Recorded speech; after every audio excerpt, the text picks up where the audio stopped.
পশ্চিমবঙ্গৰ বাসিন্দাক অসমৰ বিদেশী ন্যায়াধিকৰণৰ জাননী পাই স্তম্ভিত উত্তম কুমাৰ ব্ৰজবাসী। পশ্চিমবংগৰ দিনহাটাৰ বাসিন্দা উত্তম কুমাৰ ব্ৰজবাসী কাহানিও অসমলৈ আহি পোৱা নাই 50 বছৰীয়া লোকজনে। ভৱিষ্যতে অসমলৈ অহাৰ কোনো পৰিকল্পনাও নাছিল ব্ৰজবাসীৰ। পাছে গুৱাহাটীৰ বিদেশী ন্যায়াধিকৰণৰ জাননীয়ে খেলি মেলি কৰি দিলে ব্ৰজবাসীৰ পৰিকল্পনা। 15 জুলাইৰ ভিতৰত গুৱাহাটীৰ বিদেশী ন্যায়াধিকৰণত উপযুক্ত তথ্য প্ৰমাণ দাখিল কৰাৰ নিৰ্দেশ পাইছে লোকজনে। তাকে কৰিব নোৱাৰিলে উত্তম কুমাৰ ব্ৰজবাসীক অবৈধ নাগৰিক ঘোষিত কৰাৰ হুংকাৰ দিছে বিদেশী ন্যায়াধিকৰণে। এনে আজব জাননী পোৱা মাত্ৰকে NRCৰ নথি বিচাৰি হাবাথুৰি লাগিল লোকজনৰ। কোনোমতে NRCৰ নথি গোটাই পিতাই গুৱাহাটীলৈ আহিবলৈ সাজু হৈছে পশ্চিমবংগৰ দিনহাটাৰ উত্তম কুমাৰ ব্ৰজবাসী।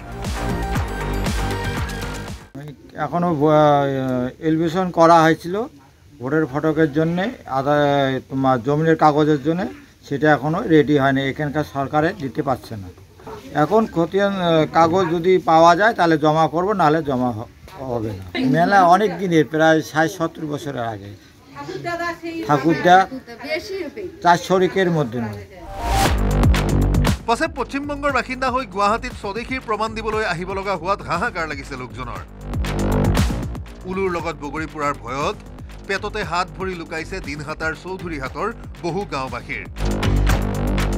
থেকে আমরা জানি, ও এখানে জন্ম, ওর বাবাকেও আমরা জানি। উনি কি কোনোদিন আসামে ছিল বা বাইরে থেকে আসে না, এরকম এটা কিছু? তো আমি জানি না, আসামে ছিল না, এখানেই থাকে। তো ও বাইরেও যায় না। কি মনে হয় কোথাও ভুল হচ্ছে?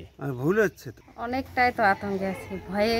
আমরা তো জানিই না, ও তো কোনোদিন যাই নাই ওই জায়গায়, হঠাৎ করেই আসলো।